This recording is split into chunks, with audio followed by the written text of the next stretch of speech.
Hej, hej, witaj serdecznie na moim kanale Polka w Ameryce. Jestem mega podjarana kręceniem tego właśnie odcinka z dwóch powodów. Po pierwsze, znajdujemy się na Bushwick, która jest taką okolicą totalnie hipsterską na Brooklynie, z olbrzymią ilością graffiti, kolorów, fajnych sklepów, także przejdziemy się tutaj na spacer.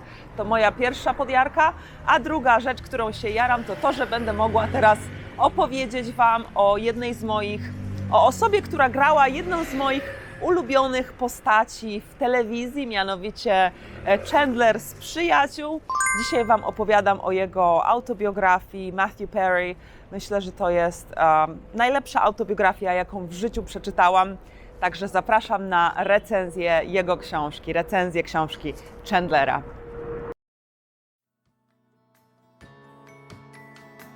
Polka w Ameryce. Już Wam mówię, dlaczego jest to praktycznie najlepsza autobiografia, jaką przeczytałam. Po pierwsze, w ogóle tytuł, żeby nie było, muszę podać też tytuł. Po polsku to przetłumaczyli Przyjaciele, kochankowie i ta wielka, straszna rzecz. I tą wielką, straszną rzeczą jest jego uzależnienie, najpierw od alkoholu, a później od tabletek, różnorodnych tabletek, o czym będę opowiadać w tym odcinku. Także jeśli zastanawiacie się, czy przeczytać tą książkę, czy nie, to nie wiem, czy chcecie oglądać ten odcinek, bo będzie dużo spoilerów w tej historii. Natomiast jeśli wiecie, że raczej nie przeczytacie, a jesteście ciekawi w ogóle, co tam jest w tej książce, o czym on pisze, bo oglądaliście Przyjaciół, lubicie Chandlera, to obejrzyjcie ten odcinek. Nie chcę po prostu tutaj, bo będzie trochę spoilerów, prawda? Ale fajnie tutaj jest, kurczę, tak industrialnie i co chwilę na ścianach różnorodne graffiti. No to słuchajcie, przede wszystkim robił sobie detoks 65 razy w życiu. Był na 15, mam oczywiście tutaj całą listę z rzeczami, o których chcę opowiedzieć. Czekajcie, pozwólcie, że już sobie założę tutaj okulary. Mam całą oczywiście tutaj listę rzeczy, o których chcę powiedzieć, jak zawsze. Przygotowałam się do kręcenia tego odcinka, mimo że mogłabym po prostu godzinę tutaj gadać z głowy, tak to jest dobra książka i tak mi zaimponowała. W czasie tego odcinka powiem Wam, dlaczego i co mi tak bardzo zaimponowało w tej książce. Świetnie się to czytało, naprawdę świetnie. Więc tak, miał te 65 razy, był na detoksie. Poszedł na 15 rehabów, czyli to są te takie kliniki tutaj odwykowe.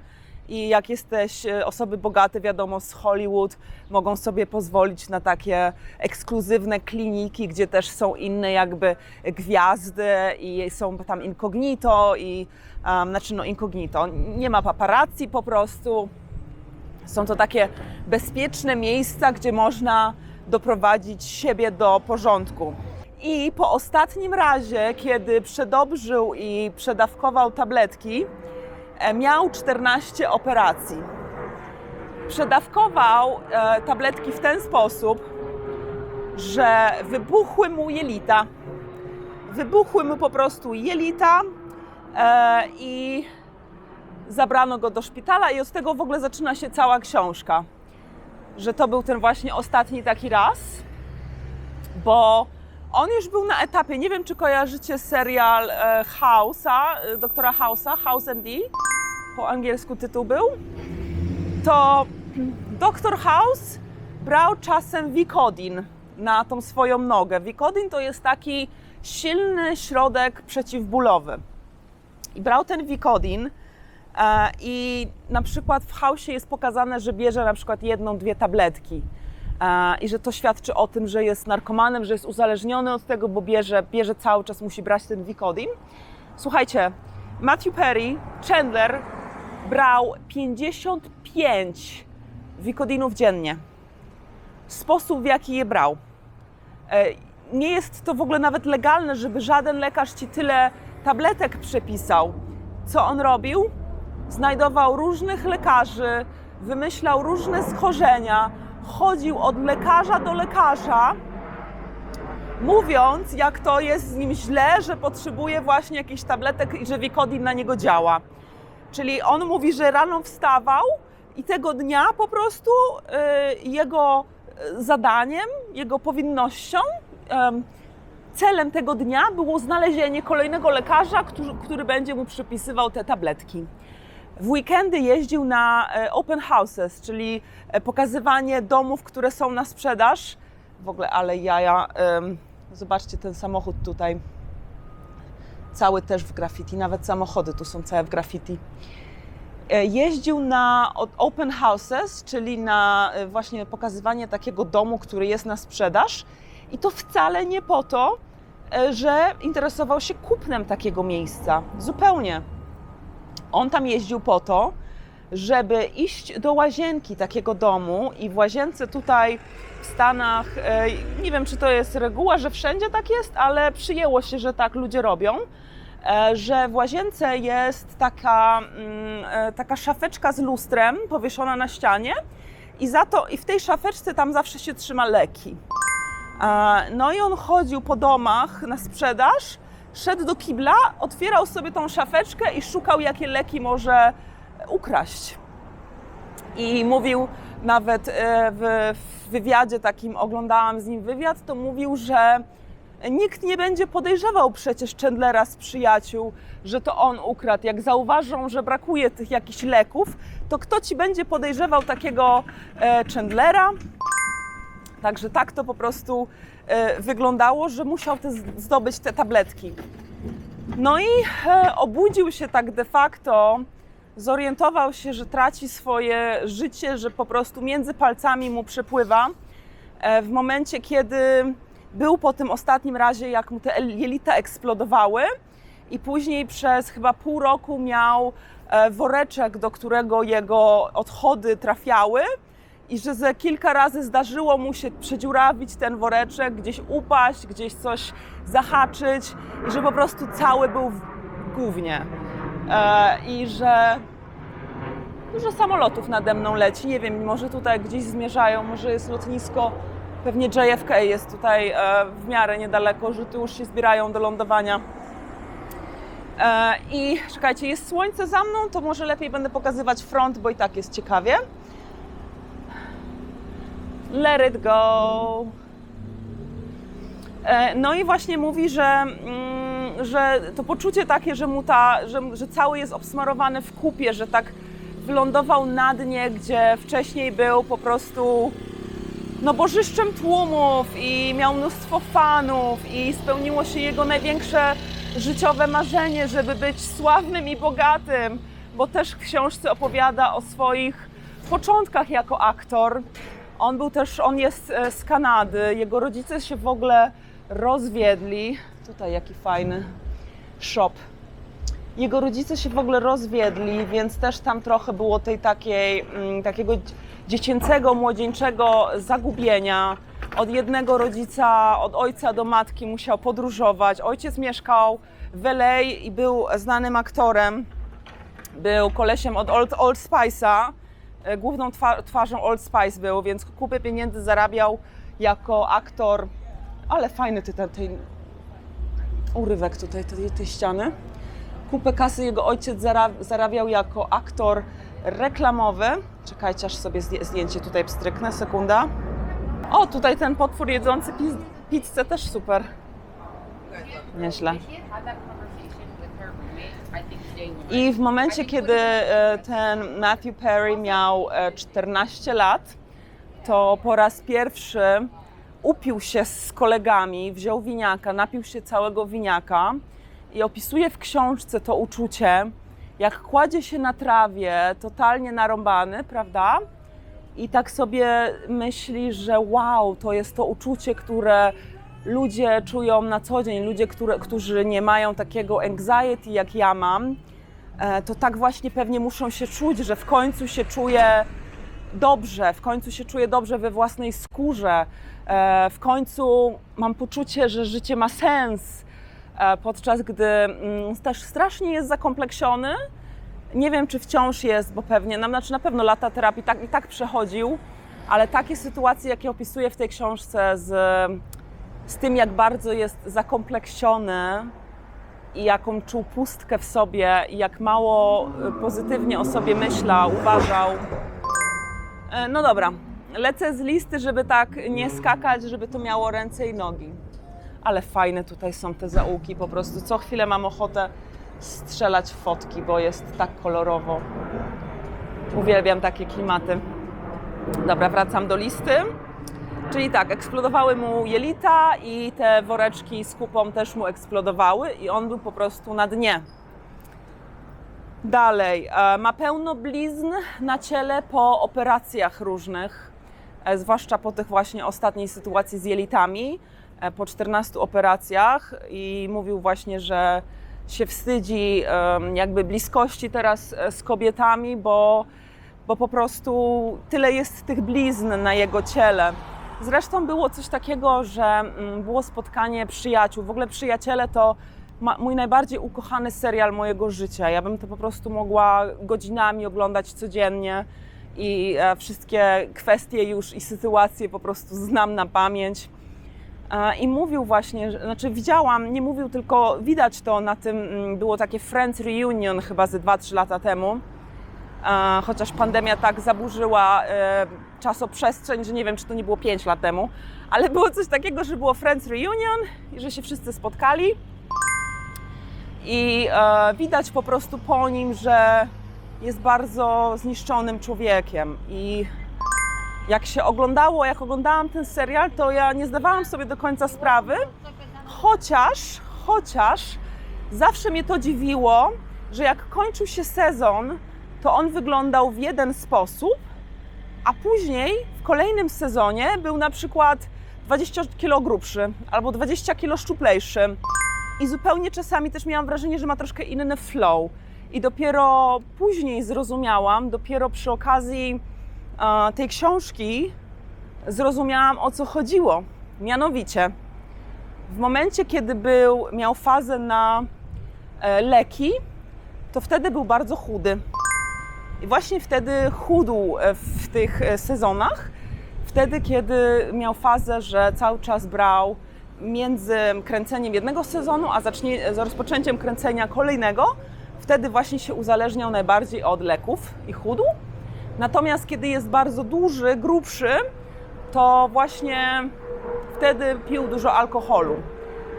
I też między sezonami na przykład jeździł na te wszystkie rehaby, o których mówiłam, na te wszystkie odwyki. Czekajcie, muszę sobie lepiej złapać tutaj kamerkę. Na te wszystkie odwyki jeździł, no ale nic to nie dało, nigdy mu to nie pomogło. Nigdy tak naprawdę, dopiero do ostatnio, nigdy nie wyszedł z tych nałogów. Ale nawet teraz nie wiadomo, czy tak naprawdę wyszedł z tych nałogów, czy nie. Niby mówi, że już jest clean, że już jest czysty, tak? Że już nic nie bierze, ale no nie wiadomo, no ciężko powiedzieć, bo takie osoby, jak wiemy, jak się domyślacie na pewno też, takie osoby nie zawsze są szczere. Uzależnienie jest chorobą i uzależnienie sprawia, że się bardzo bronisz, jakby szczerze o tym wypowiadać. Nie chcesz, żeby ktoś ci to uzależnienie wyperswadował, bo dla ciebie to jest ostatnia deska ratunku, takie uzależnienie. To jest jedyny sposób dla kogoś, by czuć się dobrze w tym świecie, bo inaczej był nawet kiedyś taki film Nieznośna lekkość bytu. Inaczej po prostu ten byt dla wielu ludzi jest nieznośny. Opowiada w tej książce, jak na przykład pił litr wódki dziennie. I do pracy mówi, że w pracy miał zasadę, że w pracy nigdy nie pije. Ale mówi, że najczęściej jak co się działo, pojawiał się w pracy na planie przyjaciół z wręcz trzęsącym się ciałem od kaca, prawda? Że schodził z niego ten alkohol, kac go trzymał i po prostu aż mu się całe ciało trzęsło. I nie był w stanie tego jakby zahamować, nad tym zapanować. I pewnego dnia przyszli do niego, w ogóle ciekawostka, że miał zawsze, zauroczony był zawsze Jennifer Aniston, która grała Rachel. Mówi, że miał takie problemy, że nie wiedział, ile może się na nią patrzeć, żeby to nie było podejrzane, że mógłby się na nią godzinami po prostu patrzeć, taka jest piękna. Kolejny samolot, bardzo, powiem Wam, ruchliwe miejsce, jeśli chodzi o powietrze.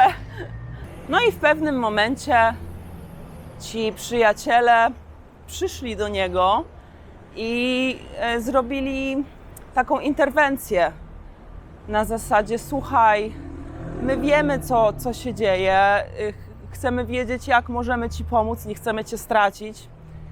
I on na to mówi: ale jak to wiecie, skąd Wy wiecie, ja się tak ukrywam, ja tutaj nigdy w pracy nie piłem, starałem się nie pić, skąd Wy wiecie? A Phoebe mówi do niego, że my to czujemy, słuchaj, my czujemy ten zapach, czujemy, że jesteś na kacu i po prostu kochamy Cię, jesteśmy jak rodzina i chcemy Ci pomóc tak jak możemy. Co możemy zrobić? Pomóc Ci iść na rehab, wiesz, także no, piękne jest to, że ta przyjaźń też i chęć pomocy wyszły poza te ramy ekranu, poza to, co widzieliśmy w telewizji, że faktycznie w życiu na co dzień też byli ze sobą bardzo blisko i też się starali wspierać siebie nawzajem i ratować takiego Matthew Perry. Dalej, jest jeszcze parę historyjek, które chcę tutaj przywołać z tej książki. W ogóle bardzo zabawnie on pisze, bo dużo z tych kwestii, które Chandler wypowiada w show Przyjaciele, dużo z nich Matthew Perry pomógł pisać.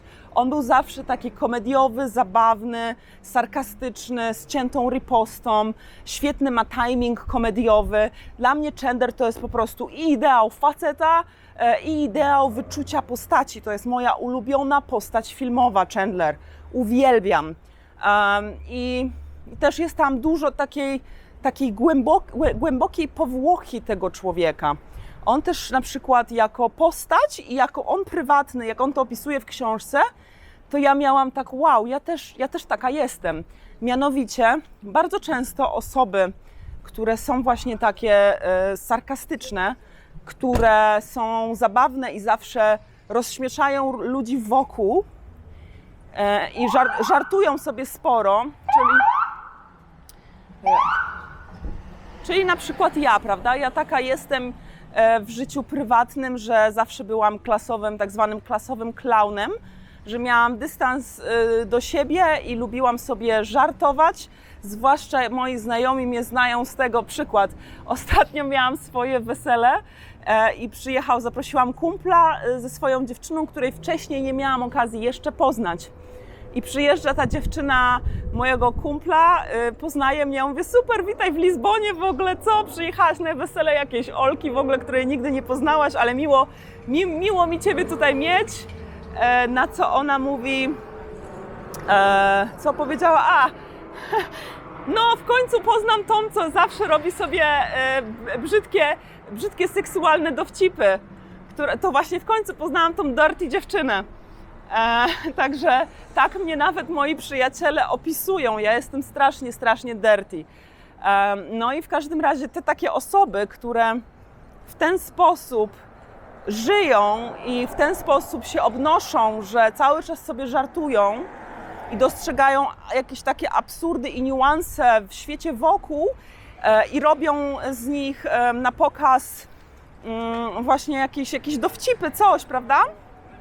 To takie osoby to jest sposób na chronienie samego siebie.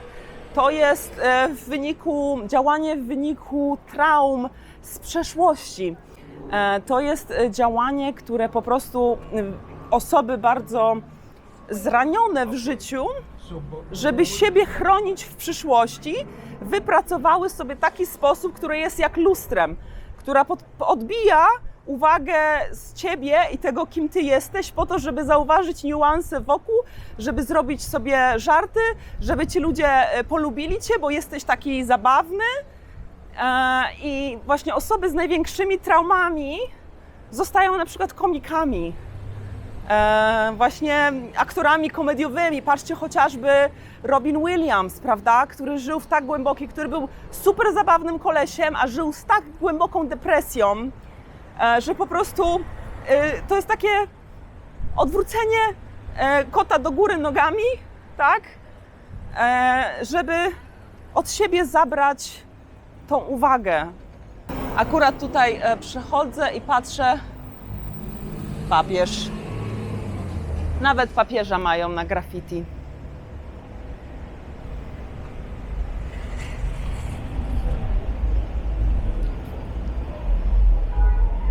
Są takie dwie historie w tej książce, które chciałabym przywołać. Mianowicie pierwsza dotyczy roli Chandlera w Przyjaciołach, jak to się stało, że ją wziął. Otóż grał w jakimś innym głupim sitcomie o kosmitach lądujących na lotnisku i o tym, jak wygląda lotnisko między Ziemią a jakimiś innymi planetami, gdzie przylatują kosmici na Ziemię. No i nie szedł ten serial za dobrze, ale miał nagraną pracę, więc nie podobała mu się co prawda ta praca, bo bezsensowny scenariusz tak naprawdę, żeby przetrwać jako aktor na początku, to tam się bierze co leci, co wlezie. No i miał sobie ten serial i miał kumpla, który nawet nie pamiętam jak się nazywa, a jest to bardzo istotne, że nawet nie pamiętam jak się ten typ nazywa. Ja go widziałam w jednym, może dwóch filmach, więc kojarzę go z twarzy, ale absolutnie nie mam pojęcia jak się człowiek nazywa. I on właśnie byli takimi młodymi aktorami między sobą, jeszcze z jednym Hankiem Azarią. To Hank Azaria jest świetnym aktorem i też zresztą występował w Przyjaciołach gościnnie i też olbrzymią karierę zrobił. Zawsze co prawda jako postać drugoplanowa, jednakże faktycznie coś cały czas działał w kinie. No i wyobraźcie sobie, że ten jego kumpel dostał propozycję pracy dla dwóch seriali. I wtedy przyjaciele nie nazywali się jeszcze Friends, tylko robocza nazwa to była Friends Like Us, czyli przyjaciele tacy jak my. No i ten aktor dostał propozycję właśnie dwóch ról. Chandlera i jakiegoś jeszcze innej postaci gdzieś w jakimś innym serialu, który też zaczynał. No i Matthew Perry mówi, kurde, no ja tak chcę tą rolę przyjaciół, ten Chandler to po prostu jest jak ja, to jest dla mnie rola, to powinna być moja rola. Ale nie chciał jakby rywalizować z tym kolegą i nie chciał za wszelką cenę dostać tej roli, skoro zaproponowano już tą rolę temu kumplowi. Ale dostał dwie propozycje i on miał wybrać, którą będzie brał. I wyobraźcie sobie, że on się pyta Matthew Perry'ego, słuchaj, co ty byś zrobił na moim miejscu, że są te dwie role? No i Matthew Perry ponoć powiedział mu, chłopie, w ogóle się nie zastanawiaj, bierz tego Chandlera. Sorry, przejeżdżała ciężarówka. Chłopie, bierz tego Chandlera, bo to będzie świetny sitcom, to będzie świetny serial. Ten pierwszy scenariusz jest super i pomysł na serial jest super, bierz Chandlera. I wyobraźcie sobie, że po tej radzie ten jego kumpel tak czy owak wziął tą drugą rolę, pomimo tego, że znajomi mu mówili, bierz Chandlera. Dlatego ja nie znam jego imienia, nazwiska, bo w tym momencie koleś popełnił największy błąd w swojej karierze aktorskiej z możliwych. Gorszy jedynie błąd popełnił Matt Damon, który odmówił Jamesowi Cameronowi. Chciał Cameron, żeby on grał główną postać w Awatarach i Matt Damon powiedział nie, a jeszcze wtedy mu James Cameron proponował procent zysków od sprzedaży biletów. W tym momencie Matt Damon stracił mówił w wywiadzie, że około 250 milionów dolarów przez to, że powiedział nie Jamesowi Cameronowi.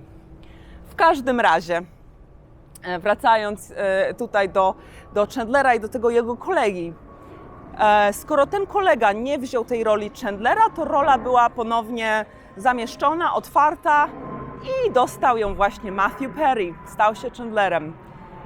Serial oczywiście eksplodował, znani byli na całym świecie, tłumaczono go na wiele języków. Dzisiaj trochę inaczej by nagrano ten serial, bo już nie byłaby to szóstka osób białych i 6 osób, gdzie wszystkie są heteroseksualne. Dzisiaj to byłby serial, że jakiś kolega jest, nie wiem, Azjatą, któryś z nich, jakaś czarnoskóra jest dziewczyna, ktoś jest gejem.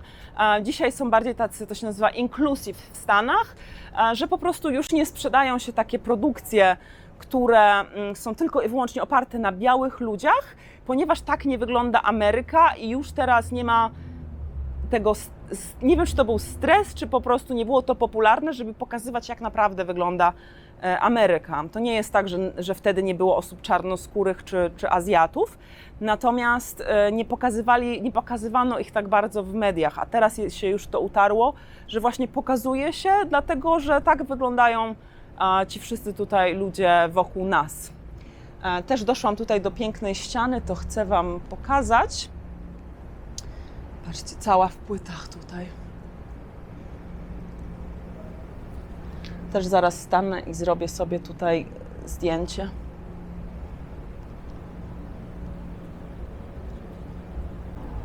Mega klimatyczne to moje otoczenie, naprawdę. Uwielbiam, uwielbiam. Dalej, jeszcze jedna historia, którą przywołuję w książce, a która jest mega ciekawa i dużo mówi o nim jako o człowieku. To jest historia z Julią Roberts. Mianowicie on się spotykał z Julią Roberts przez parę miesięcy, znowu samolot.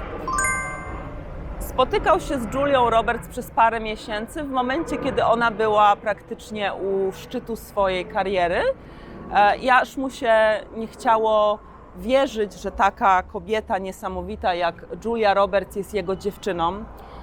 I bardzo, bardzo ciepło się o niej wypowiada w tej książce. Przedstawia ją praktycznie w samych superlatywach. I słuchajcie, zerwał z nią. Dlaczego z nią zerwał? Pięknie to opisuje w książce.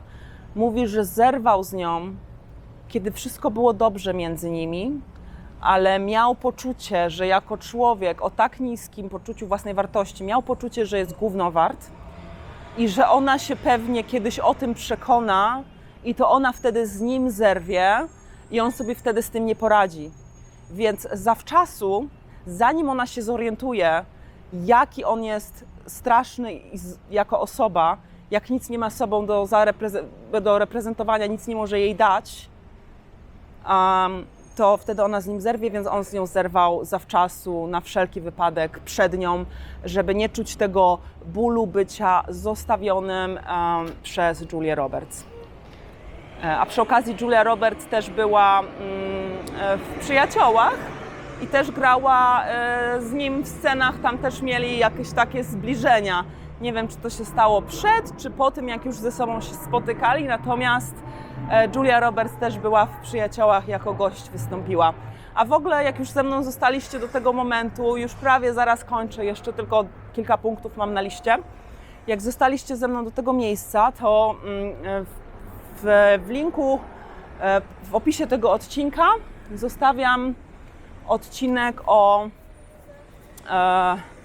Przyjaciołach. Tutaj jest takie Friends Experience, to jest takie miejsce, gdzie mamy, nie wiem, pokój, mieszkanie Moniki, mieszkanie Chandlera, mamy taksówkę Phoebe, można sobie pójść do Central Perk, tej kawiarni, porobić sobie wszędzie zdjęcia. Super, super miejsce dla fanów Przyjaciół w Nowym Jorku. Także zostawiam linka do tego odcinka, jak chcecie zobaczyć, jak tam sobie poszłam i przez te wszystkie atrakcje przechodziłam, to macie to tutaj w linku. Akurat ktoś się za mną zatrzymał, sorry. Ktoś się akurat za mną zatrzymał i tak stoją, się na mnie patrzą. Mówię, kurde, sorry.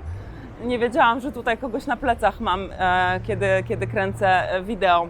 Muszę zobaczyć teraz na mapę, gdzie iść, a przy okazji zobaczę, jakie są tutaj te ostatnie punkty na liście, o której Wam dzisiaj właśnie opowiadam. Pada taki tekst w jego książce, że addiction is too big to beat it alone. Czyli, że uzależnienie jest tak silne i tak wielkie, że ciężko samemu je pokonać. I powiem Wam, już teraz abstrahując na sekundkę od Chandlera, wiem, uwielbiacie te moje dygresje. Ja też miałam taki odcinek o depresji i o tym, jak sama walczyłam z depresją. I też uważam, że samemu jest to po prostu niewykonalne, że potrzebna jest w pewnym momencie pomoc z zewnątrz. I też będę robiła warsztaty na temat depresji, o wszystkich tych rzeczach, co się w ogóle u mnie dzieją personalnie i o wszystkich moich akcjach, rzeczach, które organizuję, które robię, a robię sporo, bo mam trochę ADHD i lubię, jak się dużo dzieje, lubię mieć dużo projektów naraz. To zapraszam Was na mojego Instagrama, to jest po prostu źródło fajnej, pozytywnej energii, jest zawsze ciekawie, jest zawsze zabawnie. Dzielę się tymi fajnymi, ciekawymi aspektami mojego życia tam. Tutaj Wam chcę jeszcze jedną rzecz pokazać. Więc w każdym razie mi się ten tekst o uzależnieniu kojarzy mi się po prostu z depresją, bo depresję też ciężko samemu przetrwać, ciężko samemu zwyciężyć. Ale fajnie te gołąbki teraz odleciały. On w ogóle mówi, że on nie pamięta w ogóle kręcenia 7. sezonu, że wtedy był w najgorszym takim momencie zdrowotnie, uzależnieniowo. Słuchajcie, 7. sezon jest moim ulubionym sezonem. A on teraz mówi, że on nawet ledwo pamięta, że jakby to kręcił, że był po prostu chodzącym zombiakiem cały czas na rauszu. Wow, to było dla mnie szokujące. Ta książka jest ciekawa, przerażająca, zabawna.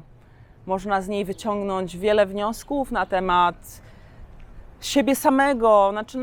Abstrahując już od Chandlera, on porusza bardzo dużo takich praw dotyczących egzystencji ludzkiej, psychiki ludzkiej, problemów, z jakimi ludzie się spotykają, więc ja tą książkę w dużej mierze też odniosłam do siebie poprzez pryzmat właśnie tego podobnego charakteru, który mieliśmy, że oboje właśnie tacy zabawni, ale że jest to forma tak naprawdę samoobrony, jest to forma przetrwania.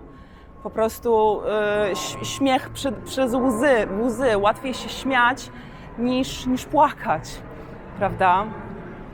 No i co najlepszego, co zrobił tak naprawdę, to w tym momencie, na tym etapie pomaga, pan tutaj machał, ale nie wiedział, że kamera jest skierowana na mnie.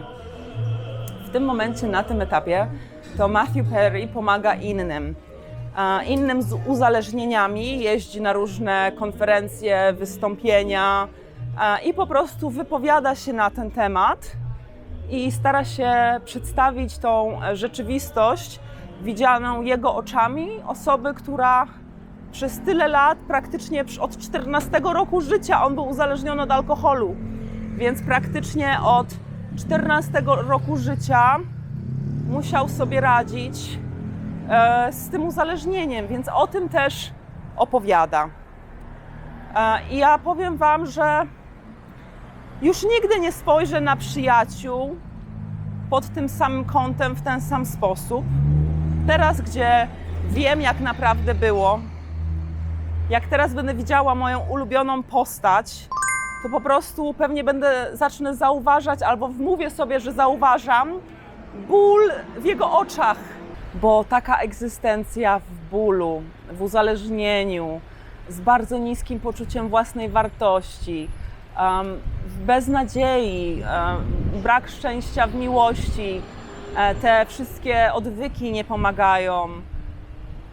Czujesz się bardzo, bardzo sobą samotną, musisz się ukrywać przed znajomymi i po wyjściu, na przykład po piciu na mieście, wracasz na chatę i mówił, że pół litra jeszcze w domu wypijał, już po imprezie, gdzie już był pijany i że później omdlewał przed telewizorem, oglądając filmy i później się budził i znowu zaczynał chlać do momentu, kiedy znowu omdleje, zaśnie i znowu się budził i tak w kółko.